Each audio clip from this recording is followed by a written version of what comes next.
Buen día, bienvenidos a Postdata, es miércoles 3 de junio, le tenemos las noticias.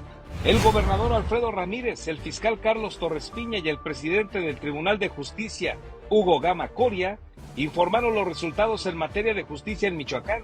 Señalaron que registra uno de los menores niveles de impunidad en el país, pero Torres Piña pidió revisar todo el sistema penal. Alexander N. habría secuestrado y asesinado a Valeria, una joven de 15 años de edad que fue localizada sin vida el pasado 25 de mayo en Morelia. Exigió un rescate por 300,000 pesos y fue detenido en Tacámbaro. El fiscal del estado informó que fue detenido un elemento de la Guardia Civil y un exfuncionario de la Fiscalía Regional de Uruapan por su presunta participación en la planeación del homicidio del alcalde Carlos Manso Rodríguez.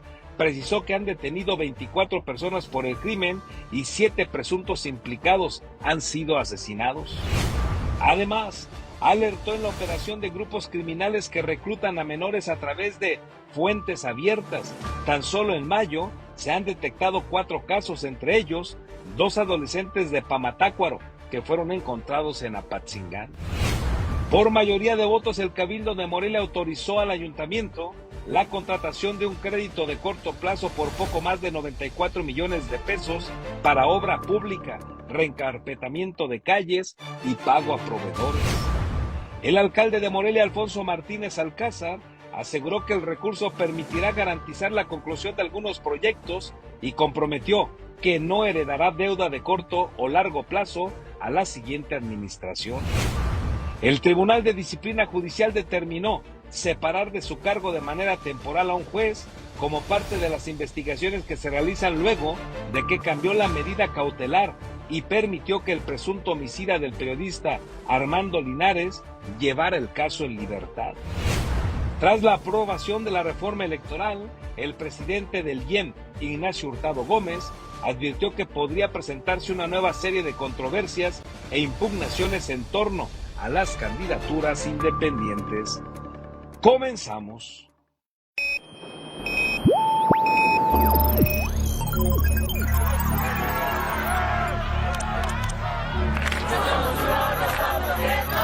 America will again. Alerta. ¡Urgente! ¡Que renuncie el presidente! Vox FM presenta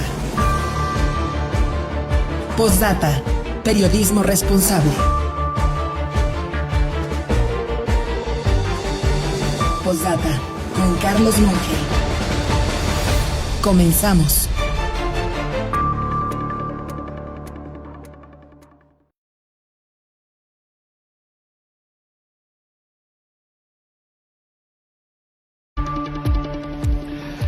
Buen día, gracias por estar con nosotros en este miércoles 3 de junio. Somos Postdata, hacemos periodismo responsable y estamos con usted a través de la señal de Vox en el 103.3 de su FM. Ya estamos también en Facebook, donde nos encuentra como postdata.news, y por supuesto en Radio Tele, en el canal 8 de su telecable, en este caso en punto de las 8 de la mañana en la retransmisión. Bienvenidos todos, soy su servidor Carlos Monge, quedo pendiente de sus comentarios, críticas, sugerencias, todo es bienvenido y más adelante por supuesto que le daremos lectura. Esta mañana le estamos arrancando a 16 grados, una mañana agradable, fresca, nos dice el meteorológico que va a ser un día nublado, y hay probabilidades de lluvia por la noche para que usted lo tenga en cuenta. Así pinta este miércoles 3 de junio. Y vámonos con las noticias. Mire, el gobernador Alfredo Ramírez, el fiscal Carlos Torres Piña y el presidente del Tribunal de Justicia, Hugo Gama Coria, informaron los resultados en materia de justicia en Michoacán. Señalaron que se registra uno de los menores niveles de impunidad en el país, pero el fiscal Torres Piña pidió revisar todo el sistema penal. Aunque Michoacán fue ubicado como una de las entidades con menor nivel de impunidad penal institucional en la radiografía de la impunidad 2024, autoridades estatales reconocieron que los resultados no pueden leerse como un logro cerrado, sino como un diagnóstico que evidencia avances, pero también pendientes en la procuración e impartición de justicia. Durante el encuentro Justicia con Resultados, el fiscal general Carlos Torres Piña sostuvo que la medición obliga a revisar todo el sistema penal y no solo el trabajo de una institución.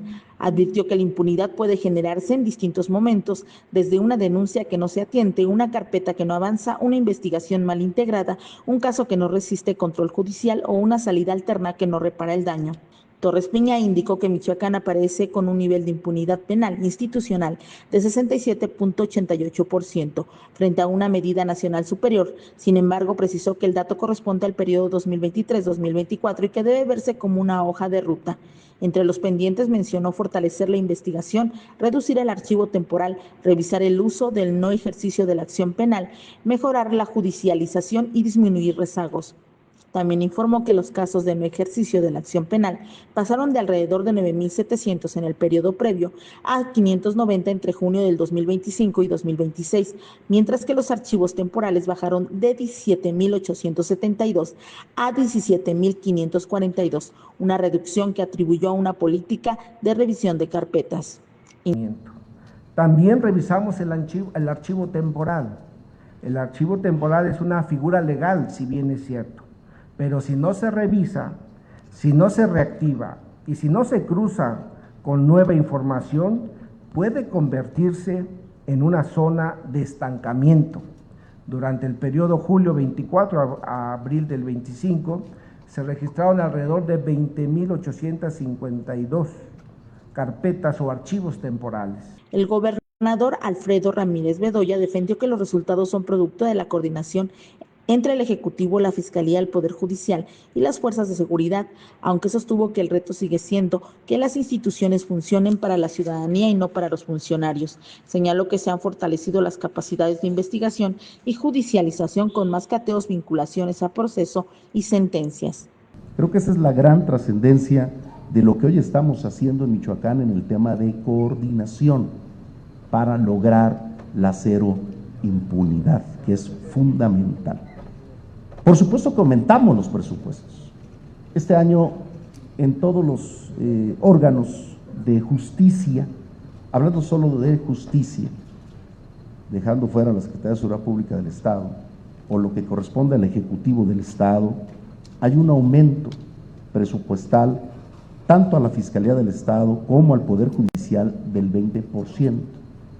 Por su parte, el presidente del Poder Judicial del Estado, Hugo Gama Coria, afirmó que los indicadores deben servir para evaluar de frente el desempeño institucional, no solo para presumir cifras. De acuerdo con los datos que presentó, los cuadernos iniciados con personas detenidas aumentaron 136%, las solicitudes de cateo crecieron 24%, la calificación de legal detención registró un incremento de 180% y las vinculaciones a proceso aumentaron 28%.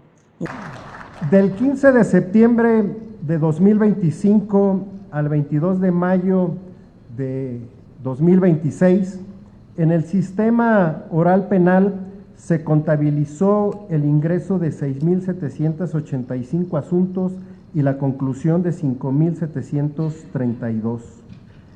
En la justicia para adolescentes se registraron 99 ingresos, de los cuales a la fecha un total de 60 jóvenes han sido vinculados a proceso. En ejecución de sanciones penales se reportaron 2.183 ingresos y 1.500 egresos. Gama Coria también reportó que el 93% de las solicitudes de cateo son concedidas y que el 90% de las personas puestas a disposición de juezas y jueces son vinculadas a proceso. No obstante, sostuvo que las cifras deben traducirse en una justicia más cercana, transparente y humana, especialmente en temas como protección de niñas, niños, adolescentes y profesionalización judicial y reducción de tiempos de respuesta. Reportó para Postdata América Juárez Navarro.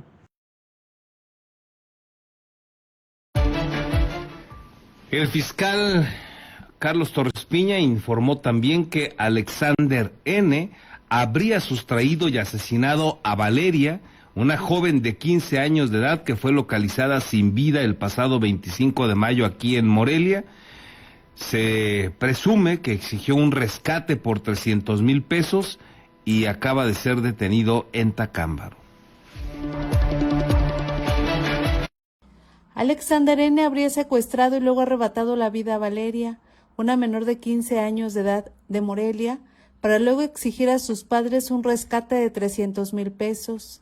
El fiscal Carlos Torres Piña informó que tras la detención del joven de 19 años de edad y de obtener la orden de aprehensión de un juez, aún se analiza si se le imputará por el delito de feminicidio como pretenden sus padres, o por secuestro agravado, ya que tendría una pena mayor.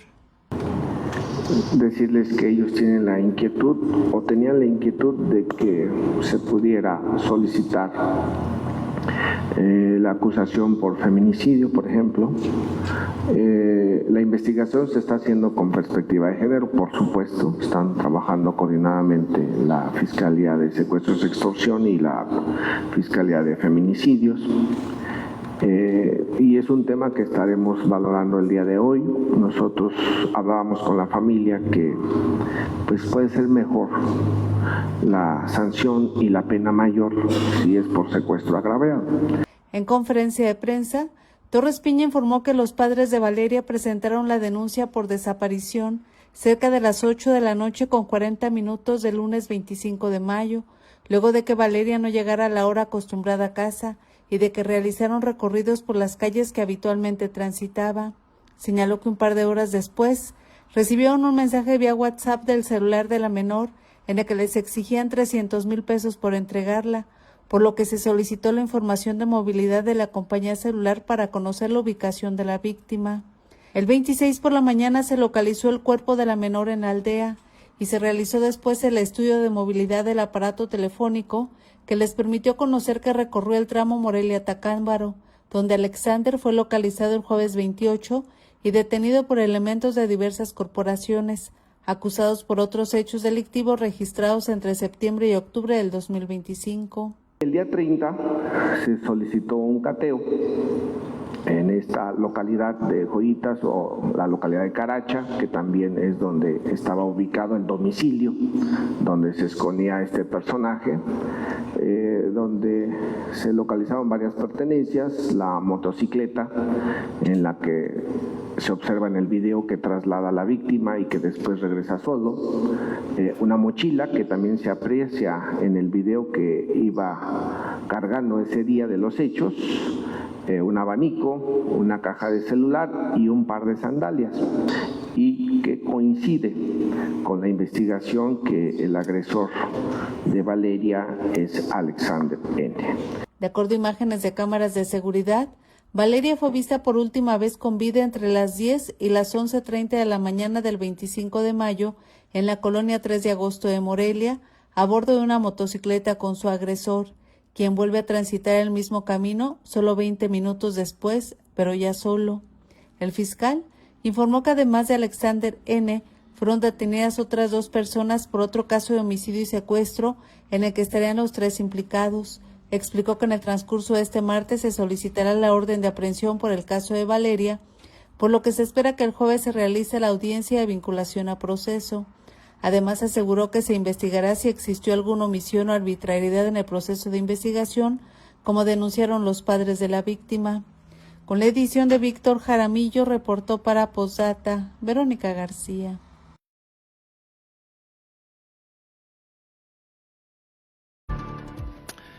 Una desgracia, sin lugar a dudas, lamentable este tipo de historias y lamentable la descomposición social que tenemos actualmente, una crisis en materia de seguridad terrible, una crisis en pues el vivir valores en nuestra sociedad, jóvenes, personas que quieren pues agarrar dinero fácil y entonces cometen actos tan terribles como este. Hay otros que están extorsionando, se prestan, hay otros que están pues alquilándose para ir a matar gente. O sea, es una situación terrible la que se está viviendo y lamentablemente en muchos casos pues son personas jóvenes.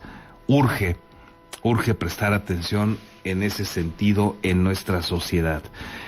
Además, un exfuncionario de la Fiscalía Regional de Uruapan, identificado como Héctor Hugo, alias Manuel, y el agente de la Guardia Civil, Juan Luis N., alias el comandante Gary, fueron detenidos por la Fiscalía General del Estado por su probable participación en la planeación del homicidio del alcalde de Uruapan, Carlos Manso Rodríguez.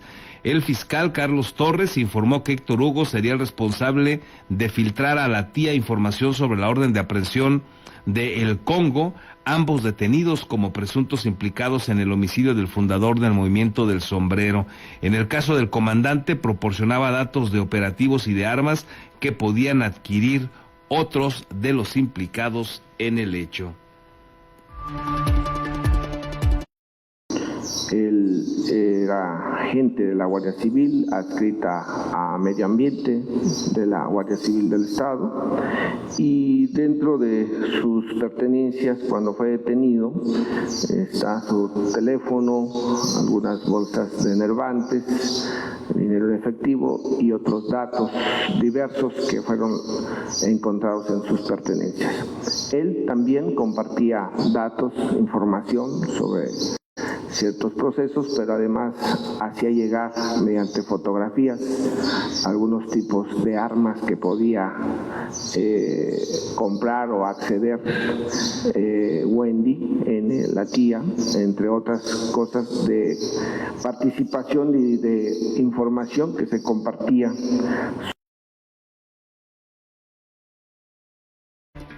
Bueno, pues ahí lo que señala el fiscal después de esta investigación que se sigue desarrollando en torno al caso Carlos Manso. 24 personas detenidas en el resumen, 7 más que han perdido la vida presuntamente, pues que tuvieron alguna relación con el crimen de Carlos Manso. Además, Torres Piña alertó en la operación de grupos criminales que reclutan a menores a través de fuentes abiertas. Tan solo en mayo se han detectado 4 casos, entre ellos 2 adolescentes de Pamatácuaro que fueron encontrados luego en Apatzingán. El fiscal general de Michoacán, Carlos Torres Piña, alertó en el intento de grupos criminales que buscan reclutar a menores a través de fuentes abiertas. Informó que se ha detectado al menos 4 casos recientes, pero aún se trabaja en la Fiscalía de Desaparecidos y áreas de inteligencia para determinar si existen otros. A pregunta expresa señaló que todos los casos detectados durante mayo tienen las mismas características y modus operandi. Entonces hemos visto a través que en fuentes abiertas han tratado de reclutar a algunos jóvenes con estas dinámicas que hago mención, y son los 4 más recientes, la Fiscalía de Desaparecidos y también las áreas respectivas de inteligencia e investigación están trabajando para checar algún tema en particular. Se están haciendo las investigaciones de estos 2 últimos casos, de las entrevistas que se han hecho sobre el taxista. Torres Piña detalló cada uno de los casos más recientes que han detectado. Señaló que el primero fue del de una jovencita que venía de Jalisco hacia la Tierra Caliente cuando fue interceptada. El segundo se presentó hace un par de semanas, también de una menor que tomó un autobús en el Estado de México para trasladarse a Michoacán y fue recuperada en la comunidad de Zenobio Moreno en Apatzingán. Señaló que el hecho más reciente es de los 2 menores de Pamatácuaro, Edgar Alejandro y Marco Antonio, quienes también fueron encontrados en ese municipio de la Tierra Caliente tras dar seguimiento a cámaras de seguridad que dejaron en evidencia que abordaron diversos vehículos sin oponer resistencia.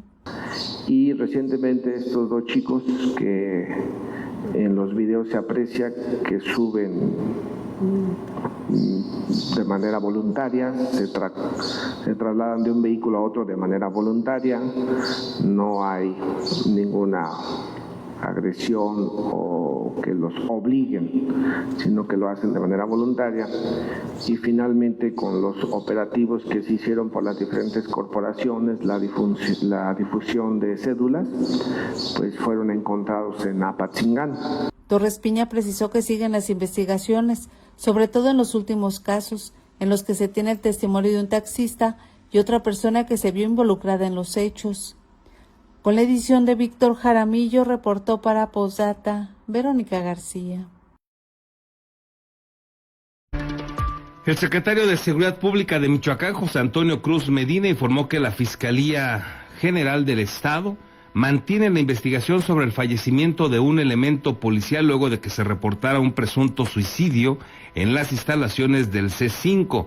De acuerdo con el funcionario, la información preliminar que tiene la dependencia apunta a que el elemento habría atravesado por problemas personales, situación que incluso habría comunicado previamente a su encargado. Se ha rumorado que este elemento policial se suicidó y que dejó incluso una carta póstuma, y esto es lo que señala el secretario de Seguridad Pública, que ya se investigan estos hechos.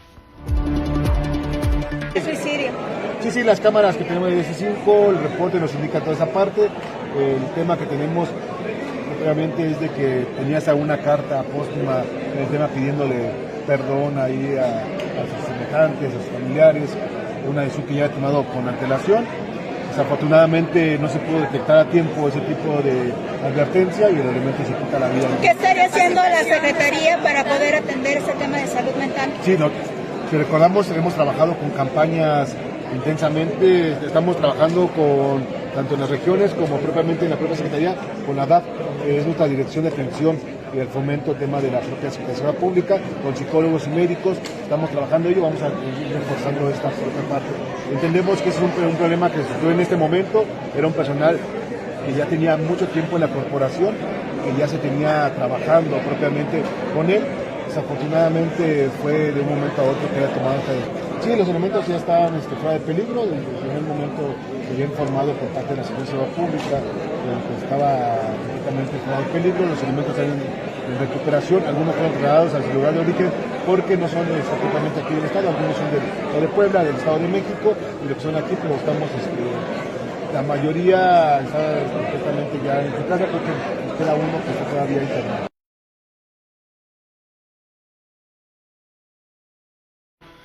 Por mayoría, le iba a platicar ya lo del ayuntamiento, pero no, antes de ir con los temas del ayuntamiento de Morelia, déjeme informarle también que el secretario de Gobierno, Raúl Cepeda Villaseñor, informó que salvo algunas movilizaciones que se han realizado en el puerto de Lázaro Cárdenas, las diversas expresiones del magisterio michoacano acordaron no realizar nuevas protestas en el estado. Todavía el lunes, recordará usted, los dirigentes Eva Hinojosa Tera y Jairo Mandujano Ortega anunciaron que se sumaron al paro nacional de labores y a las manifestaciones en la Ciudad de México.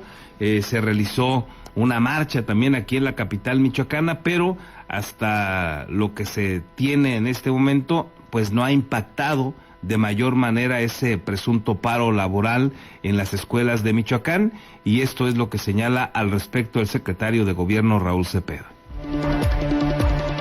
Hemos platicado con los liderazgos aquí en el estado, no tienen pensado llevar a cabo más movilizaciones de momento aquí en el estado. Repito, es un acuerdo que ellos tomaron a nivel nacional y estarían concentrándose en la Ciudad de México. Sin embargo, también se les ha dado la atención. El día sábado hubo reuniones con el secretario Mario Delgado y la secretaria de Educación en el estado para atender a los 3 grupos mayoritarios de la coordinadora, una mesa tripartita solicitada por ellos mismos.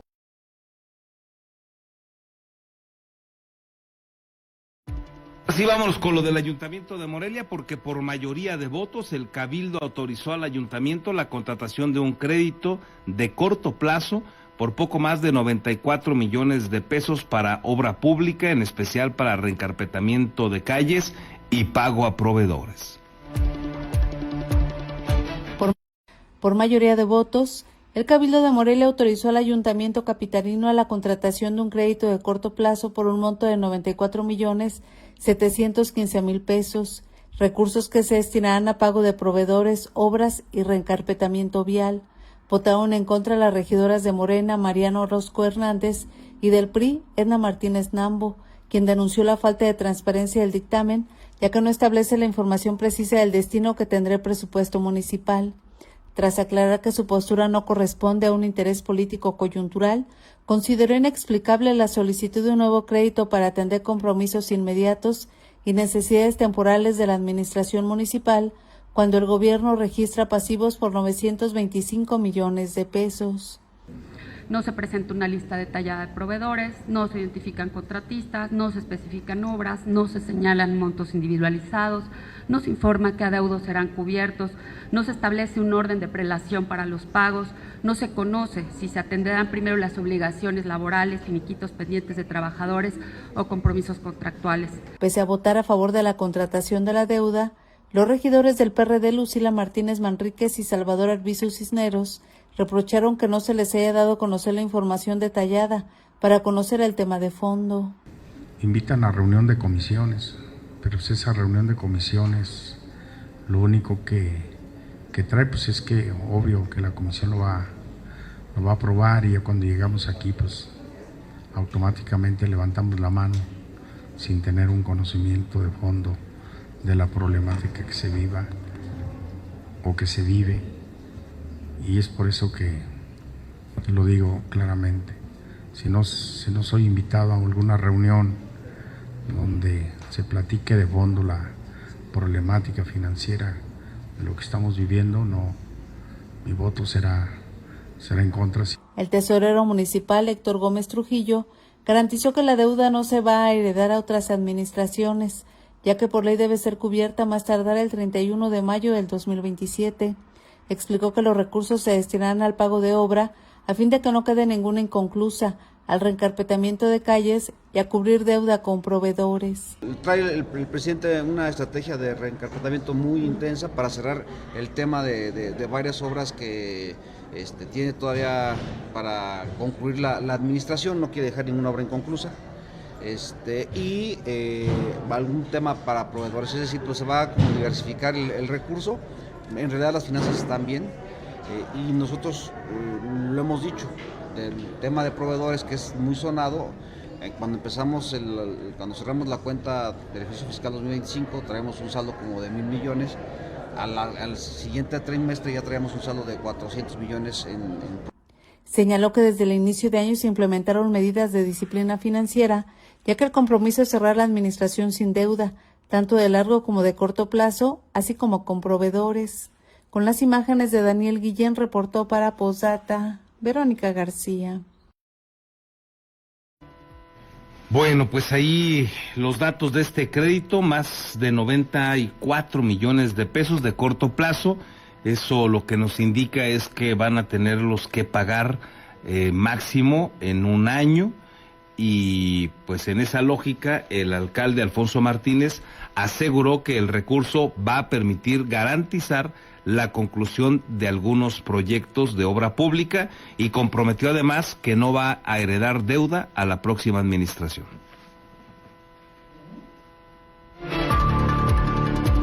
El presidente municipal de Morelia, Alfonso Martínez Alcázar, comprometió pagar antes de que concluya su administración, en agosto del 2027, el crédito de corto plazo que aprobó el Cabildo este martes por poco más de 94 millones de pesos, y aclaró que se destinará a obra pública.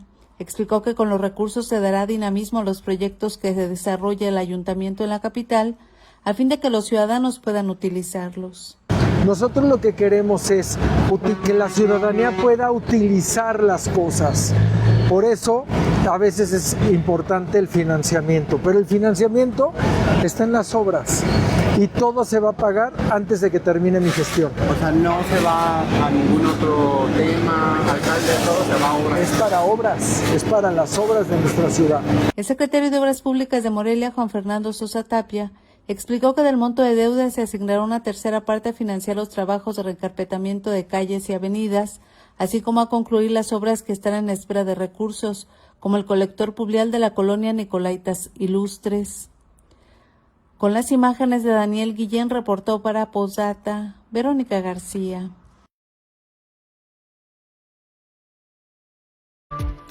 El tesorero de Morelia, Héctor Gómez, informó que sigue en un proceso de registro del crédito a largo plazo por 345 millones de pesos que usted recordará, autorizó el Congreso del Estado en diciembre del 2025 para la construcción de una planta potabilizadora de agua en La Misita, un proyecto conjunto con Federación y Estado.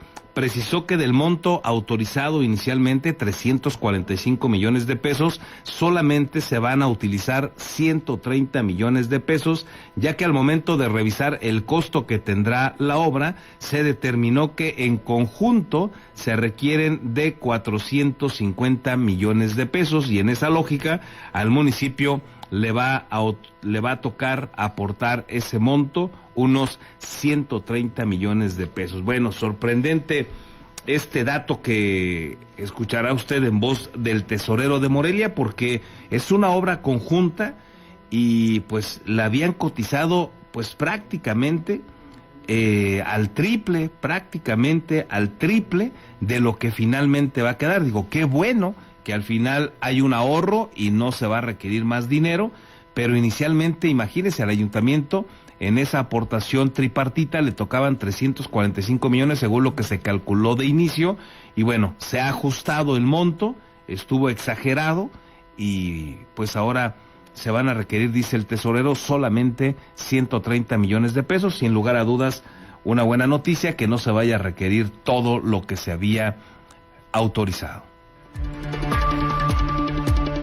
345 millones. ¿Y cuánto es lo que y van a lo solicitar? corrimos por 130 millones, porque cuando se platicó con gobierno del estado, en realidad la aportación que le toca al municipio tripartita no eran los 345, y no tienes que pedir algo que no vas a ocupar. Si es por una planta de tratamiento, la planta de tratamiento cuesta 450, pues pides 130 y no endeudas más al municipio más que para lo que específicamente está establecido. De largo plazo, pues hay que ver también el tema del gobierno del estado y la aportación, porque si no llega la aportación de la federación ni del estado, pues obviamente el espíritu del crédito no se cumple, y a lo mejor la UCEF no lo niega, ¿no?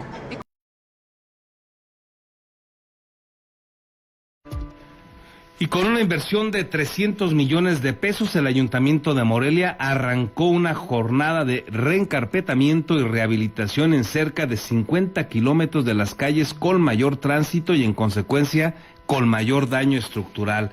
El alcalde Alfonso Martínez explicó que el programa inició en Avenida Pedregal, ya que desde hace 9 años no se habían hecho trabajos en esa zona de mejoramiento.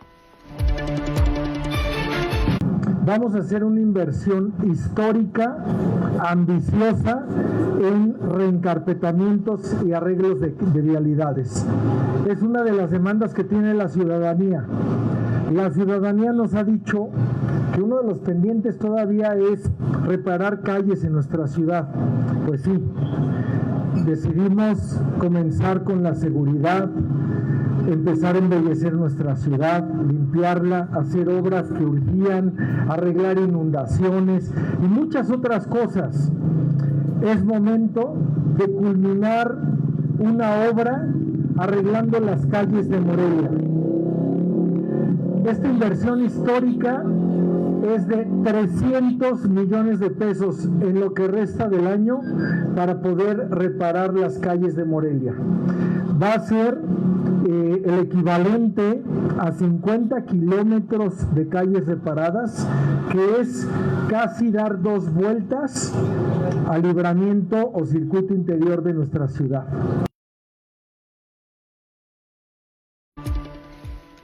Y también por unanimidad el Cabildo de Morelia aprobó un nuevo reglamento de tránsito y vialidad para el municipio que armoniza lo dispuesto en la Ley General de Movilidad del Estado y que integra un esquema de atención y resolución de infracción a través de la Justicia Cívica Municipal. El secretario de Seguridad de Morelia, José Pablo Alarcón Olmedo, explicó que no se incrementan multas ni se endurecen las sanciones, ya que su propósito no es recaudatorio. Sin embargo, aclaró que en el caso de Morelia mantienen la facultad para imponer multas por violaciones al reglamento. Bien, pues buscamos que el reglamento se armonice con las leyes federales, las leyes y los reglamentos estatales, con el propósito de unificar criterios, y estamos pues actualizando también. La sociedad es muy cambiante, entonces la realidad social que hoy vive Morelia pues ya nos mostraba esa necesidad de contar con un nuevo reglamento en donde se consideran algunos tipos de vehículos que por ejemplo hoy en día se utilizan y que hace unos años no era tan frecuente su uso, como los scooters eléctricos, las motonetas y motocicletas eléctricas, bicicletas también eléctricas, y entonces estamos haciendo un trabajo para que esto, además de que sea considerado en el reglamento, pues nos ayude a tener una mayor cultura vial en la ciudad.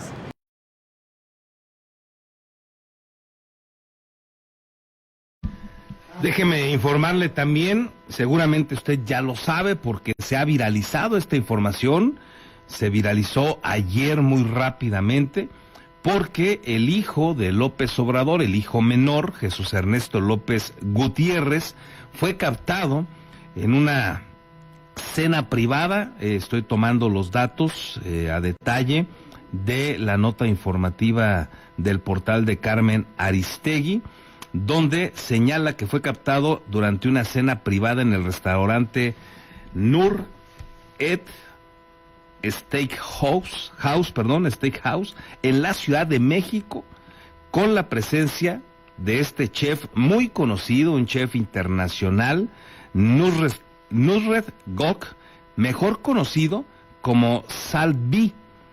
Y bueno, la crítica es por aquel discurso de López Obrador, que ya todo mundo sabe que era pura farsa, que era pura pantalla, tole con el dedo, porque no le ha hecho caso a nadie, ni él mismo. Pero los que lo han hecho quedar en ridículo de manera terrible, pues son sus hijos, y lo hacen una vez más. Ya lo hicieron con aquella mansión en Houston, ¿se acuerda? Con alberca y sala de cine. Lo han hecho con los viajes en primera clase, en los lugares, pues digamos, más caros y más exclusivos en el planeta. Lo han hecho viajando a Japón y comprando obras carísimas de destacados artistas de aquel país. Y bueno, pues ahora el hijo menor estuvo en la inauguración de este restaurante en Reforma, en la Ciudad de México, donde pues hay platillos que pueden costar arriba de los 14,000 pesos, un corte de carne con lámina de oro, imagínese usted. Se puede consumir ahí y valen arriba de 14,000 pesos. Y ahí estuvo, pues justamente, el hijo menor de López Obrador, los de la austeridad, los que solamente se requiere un par de zapatos, los que dicen que con 200 pesos viven trayéndolos ahí en la cartera. Y bueno, si usted revisa, como lo hizo Carmen Aristegui, el menú que maneja, digamos, de manera estándar este restaurante, pues hay precios que van desde, aquí le puedo platicar algunos casos, desde los 750, 600 pesos hasta en la carta habitual, digamos, los 4,000 pesos, 3,900. Y pues ya si le quiere usted meter algunos detalles en oro laminado, bueno, pues el costo se le va hasta los arriba de 14,000 pesos, oro comestible de 14 quilates. Eso es lo que se presume en este restaurante donde estuvo el hijo menor de López Obrador. La pregunta es, a usted, estimado radioescucha, ¿le alcanza para irse a comer un platillo de espagueti en 1,290 pesos? ¿Le sobra el dinero? A usted, estimado lector, ¿le sobra el dinero para ir, por ejemplo, por un asado de guayú en 2,940 pesos? ¿Qué le parece, por ejemplo, irse a comer ahí otro corte que ronda los 3,950 pesos? Claro, si usted no le pone oro, porque si le quiere poner el oro de 14 quilates, 24 quilates, comestible, bueno, pues entonces el precio podría irse por arriba de los 14,000 pesos. Así, los hijos de la austeridad, los hijos de la pobreza franciscana que tanto pregonó el mentiroso y corrupto de López Obrador, evidenciado por todos lados, evidenciado por sus propios hijos. Bueno, pues esto se ha viralizado porque pues las propias cuentas de internet, de redes sociales de este restaurante publicitaron pues fotografías y videos del Junior de López Obrador, el más pequeño, pues gastándose algún dinerillo de esos 200 pesos que regularmente dice López Obrador son suficientes para vivir. ¿Qué le parece la hipocresía de estos personajes de Morena? Y hay quienes todavía los defienden, inaudito, pero los hay. En fin, el Tribunal de Disciplina Judicial determinó separar de su cargo de manera temporal a un juez como parte de investigaciones que se realizan luego de que cambió la medida cautelar y permitió que el presunto homicida del periodista Armando Linares, ocurrido en Uruapan, recordará usted, llevara el caso en libertad. El Tribunal de Disciplina Judicial del Poder Judicial de Michoacán decretó la separación temporal del cargo de una persona juzgadora dentro de una investigación administrativa relacionada con las actuaciones derivadas del homicidio del periodista Armando Linares López. La determinación fue emitida por la Comisión de Disciplina a partir de una queja presentada ante ese órgano y de elementos preliminares revisados por la unidad de investigación. De acuerdo con lo expuesto por el magistrado Luis Felipe Quintero Valois, la medida tiene carácter preventivo y busca permitir el desarrollo de la investigación sin que ello implique una responsabilidad ya determinada. Y las medidas cautelares de suspensión, nosotros tenemos la facultad de suspender mientras se realiza la investigación, a efecto de que podamos garantizar que la información, la integridad de la información, etcétera. Entonces sí lo realizamos. Sí, por 20 días es la medida.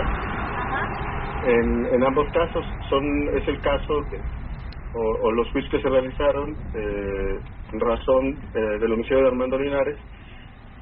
En concreto eso es sobre lo que versó la queja de la Fiscalía. Pues la idea es que podamos avanzar con la investigación en estos 20 días hábiles y que podamos estar haciendo un informe de presuntas responsabilidades administrativas. A partir de ahí se notifica a las partes y se iniciaría el juicio.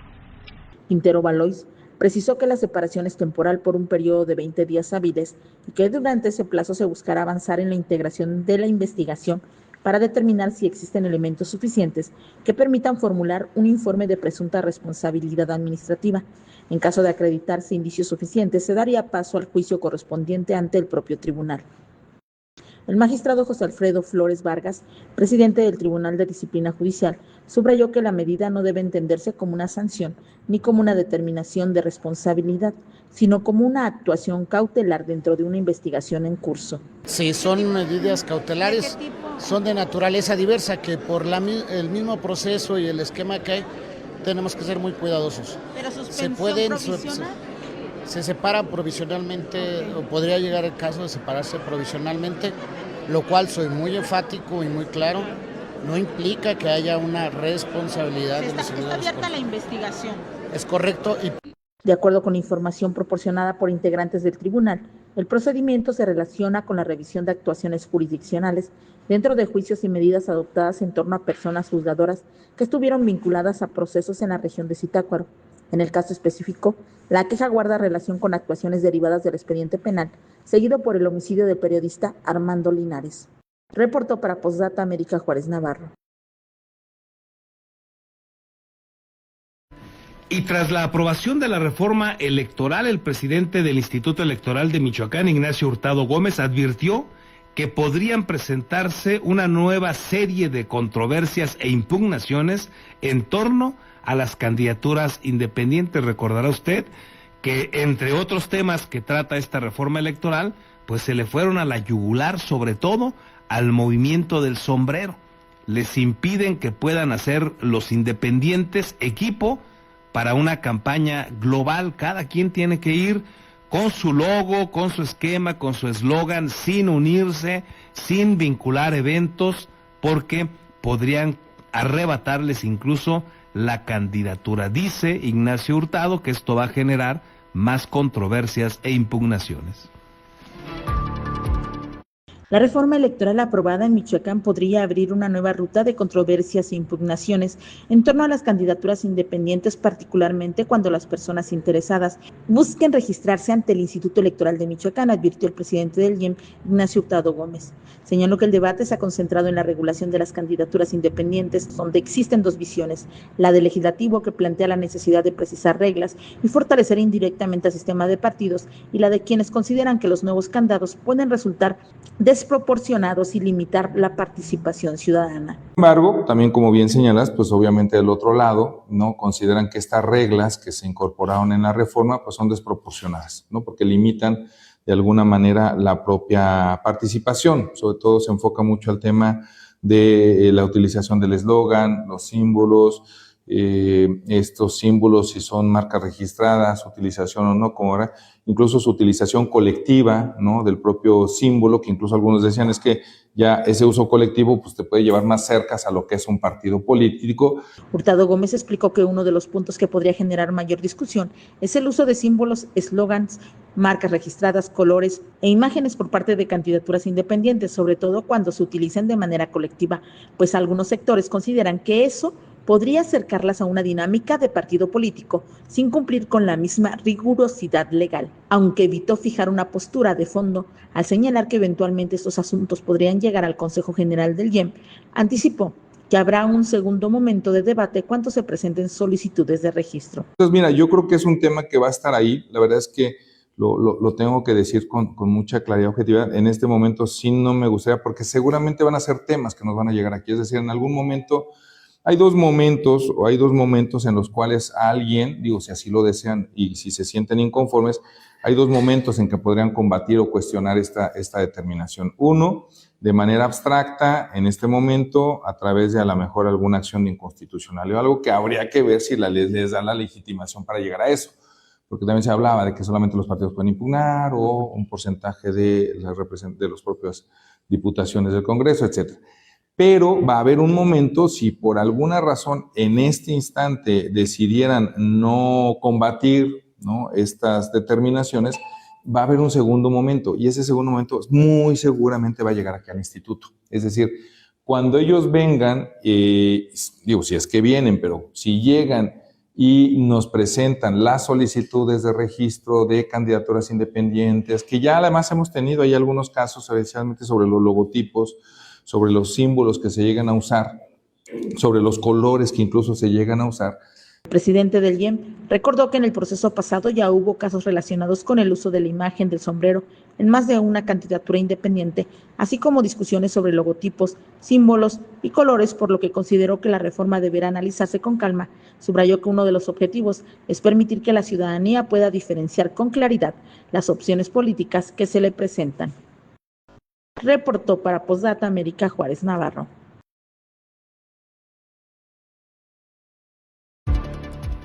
Gracias como todos los días por sus opiniones, saludos, comentarios, todo es bienvenido. Lilia Rosales, buen día, exitoso miércoles para todo, igual para ti Lilia, muchas gracias. César Borgi, buen día Carlos. ¿Qué tal el hijo menor del mitómano de Macuspana dándose a la gran vida en el nuevo restaurante de Salt Bee en Reforma, donde los cortes de carnes van a partir de los 4,000 pesos? Mientras tanto, la doña de Palacio Nacional pidiendo a los mexicanos que consuman frijoles que según ella son ricos en proteínas. En Morena, los únicos austeros son los chairos, a los que no les alcanza ni para hacerse un caldo de huesos. Saludos. Rudo comentario de César. Gracias César por tu opinión, pero pues en buena parte le asiste la razón.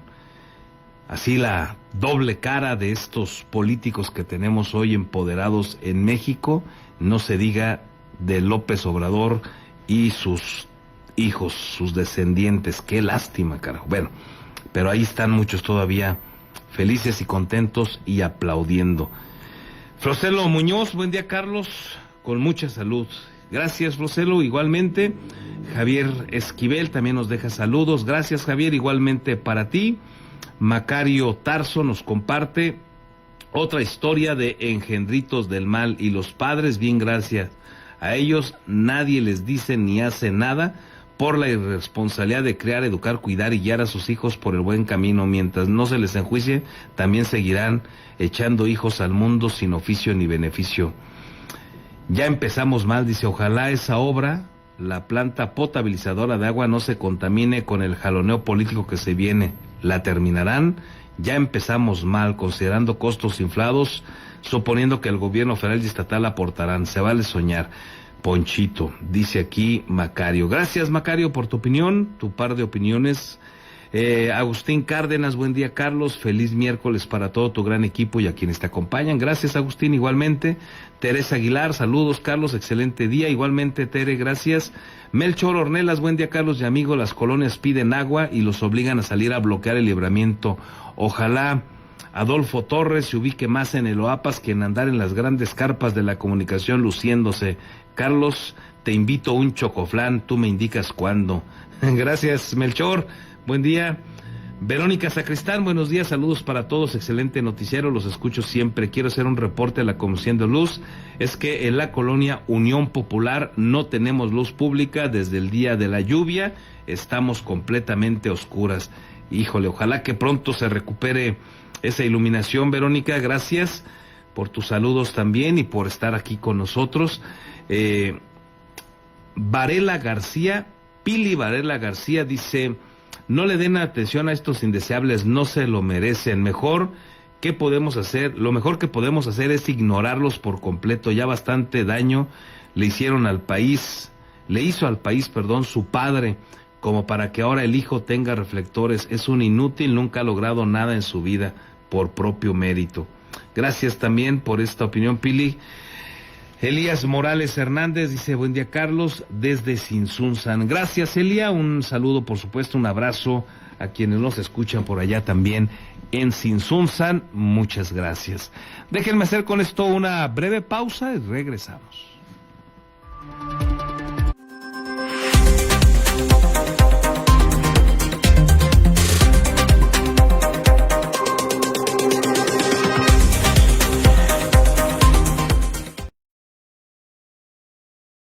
Beskid, asesoría profesional en seguros. Si necesitas proteger a tus seres más queridos, proyectar a futuro sin que nada te detenga o cuidar de tu patrimonio, estamos a tus órdenes en el número telefónico 4433-184056 o bien en el correo electrónico armando@beskid.com.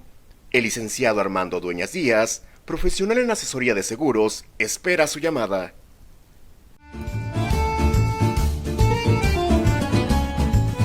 La original y deliciosa comida italiana ya está en Morelia, Hostería Fiorentina.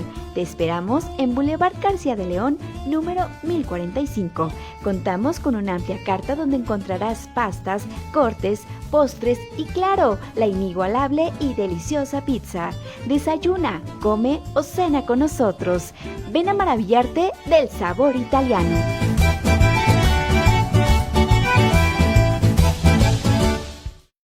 Tortas Acueducto el 32 y medio. No te quedes con el antojo. Deliciosas tortas de milanesa, queso de puerco, salchicha, jamón, hawaiana y cubana. O bien, una orden de milanesa. Puedes hacer tus pedidos al teléfono 4433-382499. De lunes a viernes, de 10 de la mañana a 4:30 de la tarde. La cobertura para entregar a domicilio está delimitado por la salida Mil Cumbres, salida Charo, La Poza Rica y Avenida Camelinas.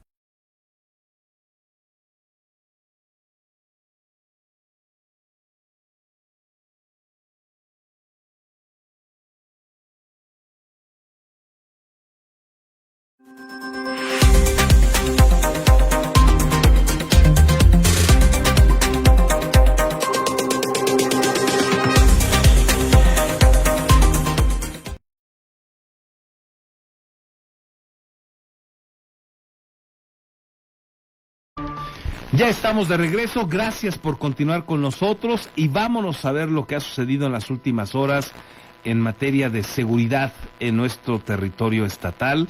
Agradezco a los compañeros de Red 113 por esta cobertura, liderados por el amigo Marcos Morales. Mi estimado Marcos, ¿qué nos tienes? Buen día. Hola, Carlos, muy buenos buenos días, un gusto el poder saludarte. Vamos a comenzar en esta ocasión en San Lucas, y es que la empresaria Elia Camacho Goicoechea, ampliamente conocida en la región de la Tierra Caliente, lamentablemente falleció junto con otras 2 personas durante un trágico accidente vehicular en la carretera Rivapalacio-Huetamo. La mujer era propietaria de la empresa Vitrocar, había participado en la política local como aspirante a la candidatura de Morena a la presidencia municipal. Asimismo, era hermana de Eli Camacho Goicoechea, exalcalde de Coyuca de Catalán Guerrero. Este percance ocurrió a la altura de la comunidad de San Pedro. Al llegar al sitio, los cuerpos de auxilio confirmaron el deceso de Elia Camacho, así como de una menor de edad y otro adulto, quienes viajaban a bordo de un automóvil Nissan Versa de color blanco, unidad que terminó destrozada a la orilla del camino. Mientras que en Ciudad Hidalgo, elementos de bomberos Zitácuaro recuperaron los cadáveres de 2 hombres que fueron localizados dentro de un pozo de aproximadamente 30 metros de profundidad, ubicado en la colonia Rincón de los Dolores. Hasta el momento se desconoce cómo las víctimas terminaron al fondo de dicha cavidad. Los vulcanos recibieron reportes sobre la situación y de inmediato se trasladaron al sitio. Los bomberos utilizaron equipo especializado para descender al pozo. Además emplearon una bomba para extraer el agua acumulada. Luego de varias horas de maniobras, lograron alcanzar los cuerpos y llevarlos a la superficie. La identidad de los fallecidos es desconocida. Finalmente, también informarles que en Uruapan fue localizado el cadáver de una joven mujer, suspendido del puente peatonal ubicado a un costado del CETIS 27, en la carretera Uruapan-Paracho. Algunos estudiantes observaron el cuerpo, por lo que de inmediato notificaron al número de emergencia. Al lugar acudieron paramédicos del DIF municipal, quienes confirmaron que la fémina tenía varias horas de haber fallecido, por lo que resguardaron la zona con apoyo de elementos de la Guardia Nacional. La fallecida permanece en calidad de no identificada. Únicamente se mencionó que tenía entre 20 y 25 años de edad. Ella vestía un pants de color azul marino. Mi estimado Carlos, es la información. Gracias, Marcos, excelente miércoles. Quedamos al pendiente, excelente día para todos. Y antes de despedirnos, déjeme darle esta noticia que también se está viralizando rápidamente, porque el periódico Los Angeles Times, de allá de los Estados Unidos de Norteamérica, trae en su nota principal que se ha confirmado que en este momento son investigados los morenistas Alfonso Durazo y Américo Villarreal. Son investigados por el gobierno de los Estados Unidos de Norteamérica, también por presuntos vínculos irregulares, presuntos vínculos con el crimen organizado.